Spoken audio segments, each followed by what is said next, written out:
ಎಲ್ಲ ವೀಕ್ಷಕರಿಗೂ ನಮಸ್ಕಾರ. Gauri updates YouTube ಚಾನಲ್ಗೆ ಸ್ವಾಗತ. ಯಾರೆಲ್ಲ ಡಿಗ್ರಿ ಮುಗಿಸಿ ಸೆಂಟ್ರಲ್ ಗೌರ್ಮೆಂಟ್ ಜಾಬ್ನ ಹುಡುಕ್ತಾ ಇದ್ದೀರಾ ಅವ್ರಿಗೆಲ್ಲ ಗುಡ್ ನ್ಯೂಸ್ ಅಂತ ಹೇಳ್ಬೋದು. ಪ್ರಸಾರ ಭಾರತಿ ಅವ್ರ ಕಡೆಯಿಂದ ವೇಕೆನ್ಸಿ ಬಿಟ್ಟಿದ್ದಾರೆ.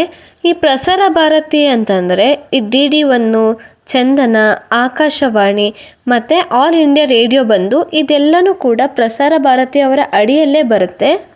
ಈ ಅರ್ಜಿಯನ್ನು ಹಾಕೋದಕ್ಕೆ ಏನೇನೆಲ್ಲ ಕ್ವಾಲಿಫಿಕೇಷನ್ ಆಗಿರಬೇಕು, ಎಷ್ಟು ಪೋಸ್ಟ್ಗೆ ವೇಕೆನ್ಸಿ ಬಿಟ್ಟಿದ್ದಾರೆ, ಅದರಲ್ಲೂ ನಮ್ಮ ಕರ್ನಾಟಕದಲ್ಲಿ ಎಲ್ಲೆಲ್ಲಿ ವೇಕೆನ್ಸಿ ಬಿಟ್ಟಿದ್ದಾರೆ, ಏಜ್ ಲಿಮಿಟು, ಅಪ್ಲಿಕೇಶನ್ ಫೀಸು, ಯಾವ ರೀತಿ ಸೆಲೆಕ್ಷನ್ಸ್ ಮಾಡ್ತಾರೆ ಅಂತ ಕಂಪ್ಲೀಟಾಗಿ ನಿಮಗೆ ಈ ವಿಡಿಯೋ ಮುಖಾಂತರ ತಿಳಿಸ್ಕೊಡ್ತೀನಿ. ಇನ್ನೂ ಯಾರಾದರೂ ನಮ್ಮ ಚಾನಲ್ನ ಸಬ್ಸ್ಕ್ರೈಬ್ ಮಾಡದೆ ನೋಡ್ತಾ ಇದ್ದೀರಾ, ಪ್ಲೀಸ್ ಸಬ್ಸ್ಕ್ರೈಬ್ ಮಾಡ್ಕೊಳ್ಳಿ. ಹಾಗೆ ಪಕ್ಕದಲ್ಲಿ ಕಾಣ್ತಿರೋ ಬೆಲ್ಲೈಕನ್ನು ಸಹ ಒತ್ತಿ. ನಾನು ಮುಂದೆ ಹಾಕೋ ಪ್ರತಿಯೊಂದು ವಿಡಿಯೋಗಳು ನಿಮಗೆ ನೋಟಿಫಿಕೇಷನ್ ಬರುತ್ತೆ. ಇಮಿಡಿಯೇಟಾಗಿ ನೀವು ಎಲ್ಲ ಜಾಬ್ಗೂ ಅಪ್ಲಿಕೇಶನ್ನ ಸಲ್ಲಿಸ್ಬೋದು. ದ ಪೋಸ್ಟ್ ನೋಡೋದಾದರೆ ಪ್ರಸಾರ್ ಭಾರತಿ ಟೆಕ್ನಿಕಲ್ ಇಂಟರ್ನ್ಸ್ಗೆ ಬಂದು ಜಾಬ್ ಬಿಟ್ಟಿರೋದು. ಪೋಸ್ಟ್ ಮಾಡಿರೋ ಡೇಟ್ ನೋಡೋದಾದರೆ 18/6/2025 ಪೋಸ್ಟ್ ಮಾಡಿದ್ದಾರೆ. ಇನ್ನು ಟೋಟಲ್ ವೇಕೆನ್ಸಿ ಬಂದು 421 ಪೋಸ್ಟ್ಗೆ ವೇಕೆನ್ಸಿ ಬಿಟ್ಟಿದ್ದಾರೆ. ಜಾಬ್ ಲೊಕೇಶನ್ ನೋಡೋದಾದರೆ ಆಲ್ ಓವರ್ ಇಂಡಿಯಾ ಇರುತ್ತೆ. ಎಜುಕೇಷನ್ ಡೀಟೇಲ್ಸ್ ನೋಡೋದಾದರೆ bachelors of master degree in engineering ಮಾಡಿರೋರು ಅಪ್ಲೈ ಮಾಡ್ಬೋದು. ಎಲೆಕ್ಟ್ರಾನಿಕ್ಸು, ಹಾಗೆ ಟೆಲಿಕಮ್ಯುನಿಕೇಷನ್ಸು, ಎಲೆಕ್ಟ್ರಿಕಲ್ಲು, ಸಿವಿಲು, IT ಅಥವಾ ಕಂಪ್ಯೂಟರ್ ಸೈನ್ಸ್ ಮಾಡಿರೋರು ಕೂಡ ಅಪ್ಲೈ ಮಾಡ್ಬೋದು. ಇಲ್ಲಿ ಫ್ರೆಶ್ ಗ್ರ್ಯಾಜುಯೇಟ್ ಆಗಿರೋರು ಕೂಡ ಅಪ್ಲೈ ಮಾಡ್ಬೋದು ಅಂತ ಮೆನ್ಷನ್ ಮಾಡಿದ್ದಾರೆ. ಅದ್ರ ಜೊತೆಗೆ ಪೋಸ್ಟ್ ಗ್ರ್ಯಾಜುಯೇಟ್ ಆಗಿರೋರು ಕೂಡ ಅಪ್ಲೈ ಮಾಡ್ಬೋದು. ಇನ್ನು ಸ್ಯಾಲ್ರಿ ಏನು ಹೇಳಿದ್ದಾರೆ ಅಂತ ನೋಡೋಣ. ಇಲ್ಲಿ ಸ್ಯಾಲ್ರಿ ಬಂದು 25,000 ಹೇಳಿದ್ದಾರೆ ಪರ್ ಮಂತ್ಗೆ. ಏಜ್ ಲಿಮಿಟ್ ನೋಡೋದಾದರೆ ಮಿನಿಮಮ್ 18 ವರ್ಷದಿಂದ ಮ್ಯಾಕ್ಸಿಮಮ್ 30 ವರ್ಷದ ಒಳಗಡೆ ಇರೋರು ಅಪ್ಲೈ ಮಾಡ್ಬೋದು. ಅಪ್ಲಿಕೇಶನ್ ಫೀಸ್ ನೋಡೋದಾದರೆ ಇಲ್ಲಿ ಅಪ್ಲಿಕೇಶನ್ ಫೀಸ್ ಅವರು ಮೆನ್ಷನ್ ಮಾಡಿಲ್ಲ. ಅವರು ಪ್ರಸಾರ್ ಭಾರತಿ ಟೆಕ್ನಿಕಲ್ ಇಂಟರ್ನ್ಸ್ ರಿಕ್ವೈರ್ಮೆಂಟಲ್ಲಿ ಬಂದು ಎಲ್ಲೆಲ್ಲಿ ಎಷ್ಟೆಷ್ಟು ಪೋಸ್ಟ್ ವೇಕೆನ್ಸಿ ಬಿಟ್ಟಿದ್ದಾರೆ ಅಂತ ನೋಡೋಣ. ಟೆಕ್ನಿಕಲ್ ಇಂಟರ್ನ್ಸ್ ಇನ್ ಸೌತ್ ಝೋನಲ್ಲಿ ಬಂದು 63 ಪೋಸ್ಟ್ ಬಿಟ್ಟಿದ್ದಾರೆ. ಟೆಕ್ನಿಕಲ್ ಇಂಟರ್ನ್ಸ್ ಇನ್ ಈಸ್ಟ್ ಝೋನ್ಗೆ 65 ಪೋಸ್ಟ್ ಬಿಟ್ಟಿದ್ದಾರೆ. ಟೆಕ್ನಿಕಲ್ ಇಂಟರ್ನ್ಸ್ ಇನ್ ವೆಸ್ಟ್ ಝೋನ್ಗೆ ಬಂದು 66 ಪೋಸ್ಟ್ ಬಿಟ್ಟಿದ್ದಾರೆ. Technical interns in north east ಝೋನ್ಗೆ ಬಂದು 126 ಪೋಸ್ಟ್ ಬಿಟ್ಟಿದ್ದಾರೆ. ಟೆಕ್ನಿಕಲ್ ಇಂಟರ್ನ್ಸ್ ಇನ್ ನ್ಯೂ ಡೆಲ್ಲಿಲಿ ಬಂದು 101 ಪೋಸ್ಟ್ ಬಿಟ್ಟಿದ್ದಾರೆ. ಟೋಟಲ್ ಆಗಿ ವೇಕೆನ್ಸಿ ನೋಡೋದಾದರೆ 421 ಪೋಸ್ಟ್ಗೆ ವೇಕೆನ್ಸಿ ಕರೆದಿರೋದು. ಪ್ರಸಾರ ಭಾರತಿಯಲ್ಲಿ ಬಂದು ಟೆಕ್ನಿಕಲ್ ಇಂಟರ್ ಸೌತ್ ಝೋನಲ್ಲಿ ಯಾವ್ಯಾವ ಪೋಸ್ಟ್ಗೆ ಬಿಟ್ಟಿದ್ದಾರೆ, ಹಾಗೆ ಯಾವ್ಯಾವ ಪ್ಲೇಸಲ್ಲಿ ಬಿಟ್ಟಿದ್ದಾರೆ, ಎಷ್ಟೆಷ್ಟು ಪೋಸ್ಟ್ ಬಿಟ್ಟಿದ್ದಾರೆ ಅಂತ ನೋಡೋಣ. ಪೋಸ್ಟ್ ನೇಮ್ ಬಂದು ಆಕಾಶವಾಣಿಗೆ ಬಿಟ್ಟಿರೋದು.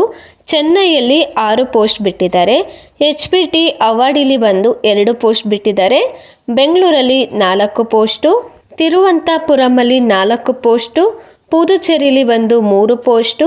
ರಾಮೇಶ್ವರಮಲ್ಲಿ ಬಂದು 1 ಪೋಸ್ಟು. ಪೋರ್ಟ್ ಬ್ಲೇರಲ್ಲಿ ಬಂದು 2 ಪೋಸ್ಟು. ಭದ್ರಾವತಿಲಿ 2 ಪೋಸ್ಟು. ವಿಜಯವಾಡದಲ್ಲಿ 2 ಪೋಸ್ಟು. ತಿರುಚಿರಪಲ್ಲಿಲಿ ಬಂದು 4 ಪೋಸ್ಟು. ಧಾರವಾಡಲ್ಲಿ 4 ಪೋಸ್ಟು. ಚಿತ್ರದುರ್ಗದಲ್ಲಿ 1 ಪೋಸ್ಟು. ಕಲಬುರಗಿಲಿ 1 ಪೋಸ್ಟು. ಕೊಡಾಂಕ್ನಲ್ಲಿ ಬಂದು 1 ಪೋಸ್ಟು. ಮಂಗಳೂರಲ್ಲಿ 1 ಪೋಸ್ಟು. ಹೊಸಪೇಟೆಯಲ್ಲಿ 1 ಪೋಸ್ಟ್ ಬಿಟ್ಟಿದ್ದಾರೆ. ಇನ್ನು ದೂರದರ್ಶನ್ಗೆ ಎಷ್ಟೆಷ್ಟು ಪೋಸ್ಟ್ ಬಿಟ್ಟಿದ್ದಾರೆ ಅಂತ ನೋಡೋದಾದರೆ ಚೆನ್ನೈಯಲ್ಲಿ 5 ಪೋಸ್ಟು. ಬೆಂಗಳೂರಲ್ಲಿ 5 ಪೋಸ್ಟು. ತಿರುವನಂತಪುರದಲ್ಲಿ 5 ಪೋಸ್ಟು. ಹೈದರಾಬಾದಲ್ಲಿ 4 ಪೋಸ್ಟು. ಪೋರ್ಟ್ ಬ್ಲೇರ್ ಬಂದು 2 ಪೋಸ್ಟ್ ಬಿಟ್ಟಿದ್ದಾರೆ. CCWಲ್ಲಿ ಬಂದು ಚೆನ್ನೈಯಲ್ಲಿ 3 ಪೋಸ್ಟ್ ಬಿಟ್ಟಿದ್ದಾರೆ. ಅದರಲ್ಲಿ 2 ಪೋಸ್ಟು ಸಿವಿಲ್ ಅವ್ರಿಗೆ, 1 ಪೋಸ್ಟು ಎಲೆಕ್ಟ್ರಿಕಲ್ ಅವ್ರಿಗೆ ಬಿಟ್ಟಿದ್ದಾರೆ.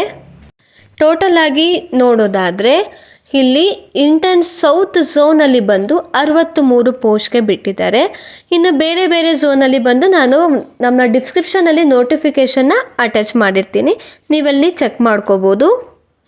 ಸೆಲೆಕ್ಷನ್ ಪ್ರೋಸೆಸ್ ಯಾವ ರೀತಿ ಇರುತ್ತೆ ಅಂತ ನೋಡೋದಾದರೆ ರೈಟಿಂಗ್ ಟೆಸ್ಟ್ ಅನ್ನೋದು ಇರೋದಿಲ್ಲ. ಫಸ್ಟು ನೀವು ಡಾಕ್ಯುಮೆಂಟ್ಸ್ನ ವೆರಿಫಿಕೇಷನ್ ಮಾಡ್ತಾರೆ. ಅದಾದಮೇಲೆ ಶಾರ್ಟ್ ಲಿಸ್ಟಿಂಗ್ ಆಗಿರುತ್ತೆ. ನೆಕ್ಸ್ಟ್ ಬಂದು ಇಂಟರ್ವ್ಯೂ ಸಹ ಇಲ್ಲಿ ಅಟೆಂಡ್ ಮಾಡಬೇಕಾಗಿರುತ್ತೆ. ಹಾಗೆಯೇ ಈ ಜಾಬ್ ಬಂದು ಟೆಂಪ್ರವರಿ ಜಾಬ್ ಆಗಿರುತ್ತೆ. ಇನ್ನು ಏನೇನೆಲ್ಲ ಡಾಕ್ಯುಮೆಂಟ್ಸ್ ಕೇಳಿದ್ದಾರೆ ಅಂತ ನೋಡೋದಾದರೆ ನಿಮ್ಮದು Aadhaar card, Gmail ID, mobile number, ಅದ್ರ ಜೊತೆಗೆ ಎಜುಕೇಷನಲ್ಲಿ ಎಲ್ಲ ಮಾರ್ಕ್ಸ್ ಕಾರ್ಡ್ಸು ಕೂಡ ಕೇಳಿದ್ದಾರೆ. ಅಪ್ಲಿಕೇಶನ್ ಡೇಟ್ ನೋಡೋದಾದರೆ ಅಪ್ಲಿಕೇಶನ್ ಸ್ಟಾರ್ಟಿಂಗ್ ಡೇಟ್ ಬಂದು 16 ಜೂನ್ 2025 ಆಗಿರುತ್ತೆ. ಅಪ್ಲಿಕೇಶನ್ ಲಾಸ್ಟ್ ಡೇಟ್ ನೋಡೋದಾದರೆ ಇವಾಗ ಅಪ್ಲಿಕೇಶನ್ ಸ್ಟಾರ್ಟ್ ಮಾಡೋದ್ರಿಂದ ವಿತಿನ್ 15 ಡೇಸ್ ಒಳಗಡೆ ನೀವು ಅರ್ಜಿಯನ್ನು ಸಲ್ಲಿಸಬೇಕಾಗಿರುತ್ತೆ. ಇನ್ನು ಅಪ್ಲಿಕೇಶನ್ ವೆಬ್ಸೈಟ್ ನೋಡೋದಾದರೆ AVEDAN.prasannabharati.org ನೀವು ಹೋಗಿ ಅರ್ಜಿಯನ್ನು ಸಲ್ಲಿಸ್ಬೋದು. ಏನಾದರೂ ಅರ್ಜಿ ಎರರ್ ಬಂತು ಅಂತಂದರೆ ಇಲ್ಲಿ ಅವರು ಹೆಲ್ಪ್ಲೈನ್ಗೂ ಕೂಡ ಒಂದು ಜಿಮೇಲ್ ID ಕೊಟ್ಟಿದ್ದಾರೆ. ಎರರ್ ಬರೋ ಸ್ಕ್ರೀನ್ಶಾಟ್ನ ನೀವು ಕಳಿಸ್ಕೊಟ್ರೆ ಅವರು ಅದನ್ನು ಕ್ಲಿಯರ್ ಕೂಡ ಮಾಡಿಕೊಡ್ತಾರೆ. ಈ ಮಾಹಿತಿ ನಿಮಗೆ ಇಷ್ಟ ಆದರೆ ಪ್ಲೀಸ್ ಒಂದು ಲೈಕ್ ಮಾಡಿ, ಹಾಗೆ ನಮ್ಮ ಯೂಟ್ಯೂಬ್ ಚಾನಲ್ನು ಕೂಡ ಸಬ್ಸ್ಕ್ರೈಬ್ ಮಾಡ್ಕೊಳ್ಳಿ. ಇನ್ನೊಂದು ಮಾಹಿತಿ ಜೊತೆ ಮುಂದಿನ ವಿಡಿಯೋದಲ್ಲಿ ಸಿಗೋಣ.